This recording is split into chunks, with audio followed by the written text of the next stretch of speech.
dans cette nouvelle émission de l'entrevue lossoise, et bien celle du mois de mars 2016. Comme vous le savez, cette émission traite de l'actualité de Loos-en-Gohelle et de ses environs, mais justement, le mot environ prend tout son sens pour cette édition, puisqu'on va se diriger vers Neu-les-Mines, cette fois-ci pour une exposition surprenante, une exposition de Playmobil. Connaissez-vous du coup le plus grand collectionneur de Playmobil au monde? Eh bien, il est de l'Audomarois, il est bien de chez nous, du Pas-de-Calais. Il possède plus de 400 000 figurines, c'est vous dire, et il constitue même des diaporamas à la demande des mairies, principalement parfois des batailles historiques sur des diaporamas dépassant parfois les 100 mètres carrés. Je vous laisse imaginer le nombre de Playmobil que ça demande. Et justement, eh bien, nos reporters de Loos TV se sont dirigés vers Neu-les-Mines pour une exposition particulière, eh bien, l'attaque par les Vikings de l'église de Neu-les-Mines en 882. Alors vous savez très bien que dans les éditions de cartons de jouets de Playmobil, il n'y a pas l'église de Neu-les-Mines à l'époque de 882, mais Jean-Michel Leuillet, eh bien c'est son nom, ce passionné ingénieur agronome qui a tant perdu, eh bien donne toute sa passion et son temps dans les Playmobil, eh bien à reconstituer par des systèmes D, etc. cette fameuse église et surtout cette fameuse attaque des Vikings. Alors direction maintenant 882 avec nos Playmobil pour découvrir ce grand diaporama. En avant les histoires avec Marcel Moreau.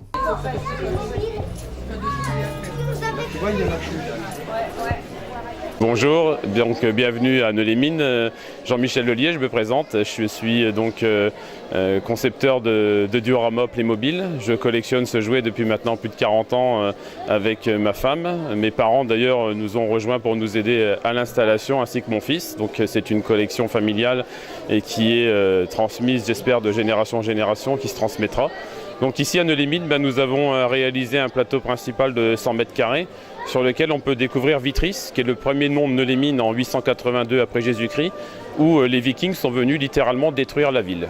Donc c'est une partie du patrimoine et de l'histoire de la ville qui est retracée de par nos collections Playmobil. Et on s'est spécialisé donc depuis maintenant 2009 dans des reconstitutions historiques liées au patrimoine ou donc aux faits historiques des villes. Et ce sont nos collections Playmobil qui nous permettent de les mettre en scène. Et c'est ce qu'on voit donc derrière moi, c'est donc sur ces 100 mètres carrés, la reproduction de la destruction de Vitris en 882 après Jésus-Christ. Alors il y a d'autres mises en scène dans l'exposition, on va trouver un centre équestre, on va trouver aussi un diorama sur l'Indochine. Voilà ce qu'on présente en général au public, sachant qu'à chaque fois qu'on change de ville, en général on change le thème principal. Par exemple, l'année dernière à Calais, on nous a demandé le siège de Calais de 1347, et bien on a réalisé le siège de Calais de 1347. Dans 15 jours, on va me demander de faire un château fantastique. Je vais faire un château fantastique. Donc nos collections nous permettent pratiquement à l'infini de reproduire tout ce qu'on veut. Alors, il y a 2 ans, sur notre blog, on a remarqué effectivement qu'il y a eu énormément de visites de gens de l'Express et autres. Et on s'est demandé pourquoi un tel afflux de visites sur le blog. Et il y a eu un classement qui a été fait sur les collectionneurs mondiaux. Donc il y avait des gens qui faisaient du Star Wars, du Lego, des poupées Barbie, etc. Et il était marqué dans cette revue Cocorico, le couple vainqueur est un couple français. Jean-Michel et Isabelle Leuillet, les plus gros collectionneurs au monde de jouets, notamment donc de Playmobil. Impossible de quantifier leur collection. Allez voir leur blog Playmo Jean-Misa Eric ou dioramia.fr. Et effectivement, les gens sont venus consulter le blog, d'où effectivement le pic d'affluence de visites.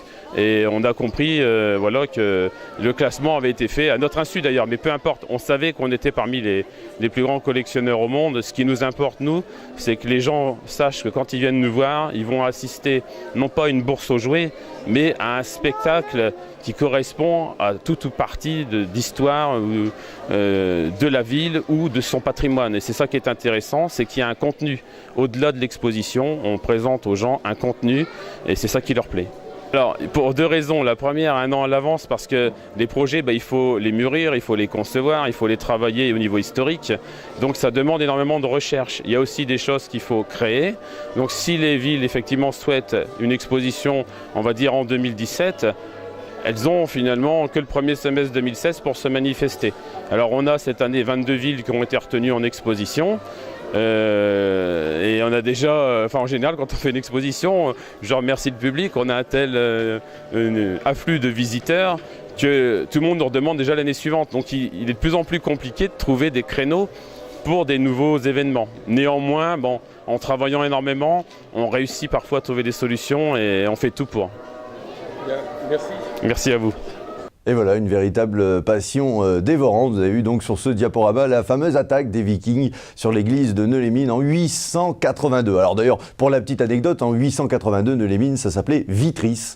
Vous voyez comme quoi on peut tout refaire en constitution historique, même avec des Playmobil. Des Playmobil, je ne sais pas s'il y en a beaucoup au foyer Voltaire-Leclerc de Los-Angeles, mais en tout cas, intéressons-nous à ces jeunes engagés du service civique. Et oui, en accord avec l'unicité de Lens, ils partagent des moments de convivialité avec nos personnes âgées du foyer Voltaire-Leclerc de Los-Angeles. On va pouvoir du coup suivre les missions de Julien, Estelle, Maureen ou encore Marie qui ont décidé d'accompagner nos personnes âgées pour justement des moments de dialogue mais aussi des jeux. Allez, intéressons-nous de plus près à cette mission du service civique de l'unicité en accord avec la mairie de Los-Angeles sur un reportage signé Marcel Moreau.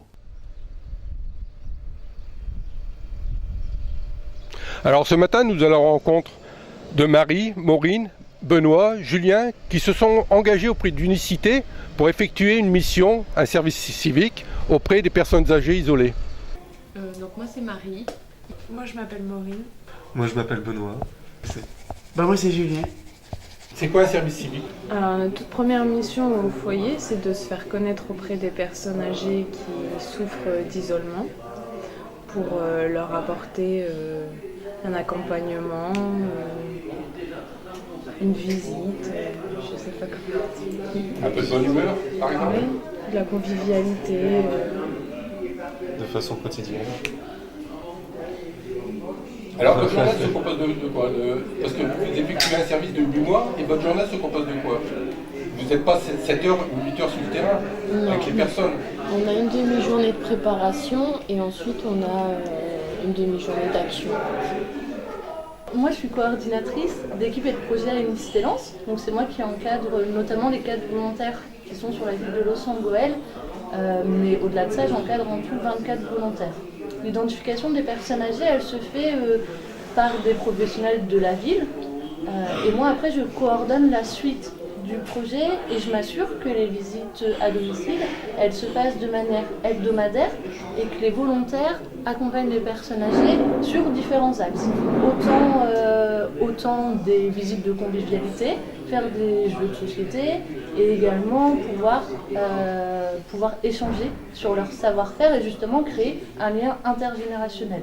Le but, c'est aussi que les volontaires puissent sortir du domicile des personnes âgées, aller dans la ville et éventuellement même faire rencontrer les personnes âgées entre elles pour qu'ils puissent faire des sorties au sein de la ville. Voilà la mission des volontaires. Alors c'est coordonné par le CCAS, c'est Fabrice Bosbrook qui en avait parlé et c'était dans notre objectif justement de rechercher les personnes isolées. On n'a pas forcément connaissance, on connaît bien Los-Angeles, mais les personnes qui sont seules, on ne les voit pas tout le temps et on sait qu'il y en a beaucoup qui sont vraiment seuls, qui n'ont pas de famille, qui n'ont pas de visite. Donc avec Brigitte, on s'était un peu concerté, parce qu'ici, ma foi, dans le foyer, c'est quand même convivial. Il n'y a pas beaucoup de personnes qui sont seules. Elles sont vraiment entourées, ne serait-ce qu'avec le personnel. Bien sûr, elles n'ont pas toujours des visites, mais elles vivent ensemble. Tandis que ce qu'on voulait aussi, nous, c'était surtout dans Los-Angeles, dans la ville, rechercher des personnes qui sont seules. Unicité Lens, c'est une association qui existe depuis 10 ans, qui accueille des jeunes en service de 16 à 25 ans. C'est-à-dire que n'importe quel jeune peut se présenter à une réunion d'information, n'importe quel jeune de 16 à 25 ans. Nous recrutons 72 volontaires sur aucun critère. On recrute des volontaires uniquement sur la motivation. On n'a pas besoin qu'ils aient le bac, on n'a pas besoin qu'ils aient le permis, on a juste besoin qu'ils soient motivés et qu'ils aient cette envie, comme l'a dit Marie, d'accorder du temps pour les autres. C'est vraiment ce que nous on attend des jeunes volontaires. Suite à ça, ils font un dossier, ils ont un entretien collectif, un entretien individuel et ils sont recrutés pour une durée de 8 mois, souvent à compter d'octobre à juin. Alors si vous êtes intéressé pour un service civique, n'hésitez pas à contacter Unicité à Lens au centre d'Humain. De plus, si vous voulez signaler une personne seule, n'hésitez pas à contacter le service CCAS de votre mairie. Merci. Voilà, une très belle initiative de la part de ces jeunes. D'ailleurs, sachez que si vous-même, vous voulez vous inscrire, participer à ce service civique, n'hésitez pas à vous renseigner, bien soit auprès de la municipalité de Loos-en-Gohelle ou bien auprès des services de l'Unicité à Lens. Ce que je vous propose maintenant de découvrir, c'est une véritable rencontre, une rencontre exceptionnelle avec un grand champion sportif, Michel Landrat. Voilà, Michel Landrat, c'est un sportif qui a été double champion olympique de natation en 84 pour les Jeux handisport, 9 fois champion de France. Je vous laisse imaginer donc le palmarès qui s'étend comme ça. Je lui passerai un moment à parler de toutes ses victoires et de toutes ses médailles, mais là pour l'occasion il était justement à Béthune pour le grand critérium handisport de ping-pong. Et c'est notre journaliste en herbe et membre du bureau, Gérard Herman, qui le connaît puisqu'il a partagé cette même passion sportive de natation avec lui, qui a pu nous proposer une véritable rencontre exceptionnelle pour revenir sur un parcours atypique. Je vous propose de découvrir l'interview de Michel Landrat sous l'objectif de la caméra de Gérard Herman. Et nous voilà sur le site de Béthune-Beuvry pour le critérium fédéral handisport, dont 96 compétiteurs, dont les champions paralympiques mondiaux et européens sont présents sur place. Aujourd'hui, vous accueillez quand même des sportifs de haut niveau, là. Oui, parfaitement. La Fédération française handisport a souhaité pour la première fois sur la compétition du critérium fédéral regrouper les 3 niveaux de national. Donc aujourd'hui, nous accueillons 96 compétiteurs, dont 48 joueurs, joueuses en fauteuil. Et il faut savoir, donc nous avons la chance d'avoir le gratin du tennis de table français handisport, et donc nous avons dans la salle aujourd'hui plusieurs joueurs couronnés aux Jeux paralympiques mondiaux et européens. Ouais, mais il n'y a pas que des sportifs de haut niveau concernant le tennis de table. Parce qu'une personne ici que je connais depuis 1983, il a été quand même à plusieurs reprises champion du monde de natation handisport. Michel Landrat. En effet, sur l'activité tennis de table, on retrouve des personnes qui sont issues de différents milieux. Parfois, ces joueurs se sont retrouvés en situation d'handicap, soit de naissance ou suite à des accidents de la vie. Un athlète qui a évolué sur une autre discipline sportive et qui aujourd'hui, en fin de compte, s'est reconstruit humainement et sportivement en développant l'activité tennis de table et donc en montrant qu'en effet, quel que soit son parcours initial, on peut être en capacité de rebondir et de développer une véritable nouvelle carrière sportive. Donc Michel en est un parfait exemple. Et un exemple, je pense, pour tous dans notre vie d'homme. Bonjour, nous avons connu ensemble la natation de haut niveau. Pourquoi le choix de tennis de table après ta carrière de nageur ? Eh bien en fait, j'ai commencé par le tennis de table. J'ai fait en parallèle du tennis de table et de la natation. Et à un moment, j'ai été obligé de changer de sport parce que les compétitions tombaient le même jour. Donc comme j'étais un peu plus fort en natation, je me suis consacré à la natation. Et après, j'ai eu envie de reprendre et je suis revenu à mon sport du début, voilà, le tennis de table. C'est un sport qui est un peu plus ludique que la natation. Tu as connu ça, on a fait... et les bassins, c'est toujours le fond des bassins, c'est toujours pareil. C'est vrai, des championnats de France, on en a fait énormément. Les pré-olympiques de Los Angeles en 84, à Nevers. Nevers, tu as raison. Voilà, à Nevers. Et donc toi tu as extrêmement beaucoup d'éloges en tant que champion du monde de natation. Donc maintenant, peux-tu m'expliquer, me parler de tes projets sportifs en handisport ? Alors en handisport, maintenant j'ai un petit peu vieilli, j'ai plus d'ambition d'être champion de France Open. Par contre, je suis champion de France en titre en vétéran, en double avec mon ami Michel Peters du club du Havre. Et on a gagné 2 fois de suite, donc en 2014 et en 2015.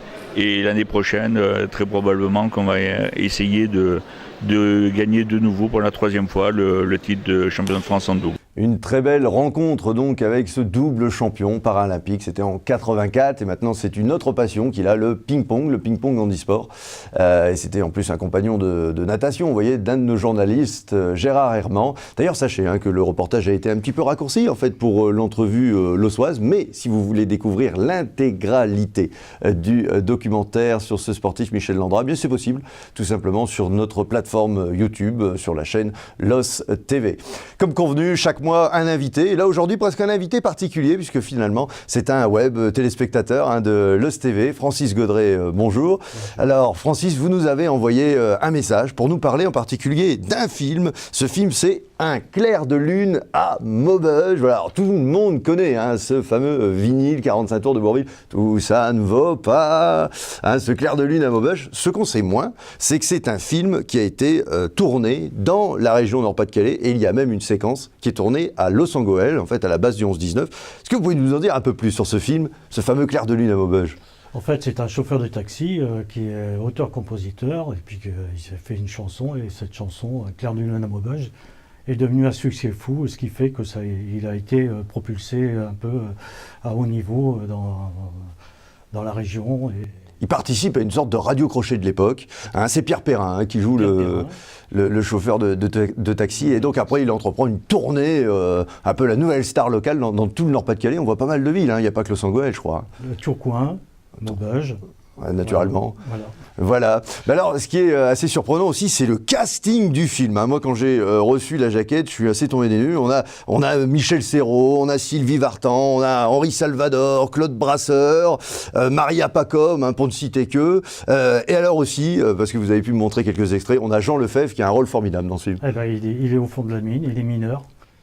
À la base du 11-19. Tout à fait. On a même droit à Jean Lefebvre avec son accent ch'ti. Ça change, c'est totalement surprenant. D'ailleurs, vous allez pouvoir, pendant qu'on parle, découvrir quelques extraits du film. On a pu récupérer les images.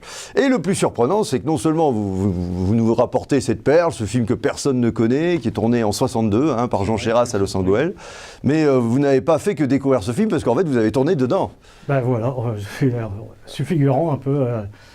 Ici, à la fosse 11-19, justement, et je me suis trouvé là par pur hasard, étant donné que mes grands-parents ont tenu le passage à niveau ex-chemin Manot à Lens, qui habitait après rue Paul Bert, et puis un oncle rue Coq à Lens aussi. Donc j'étais dans le secteur, et puis...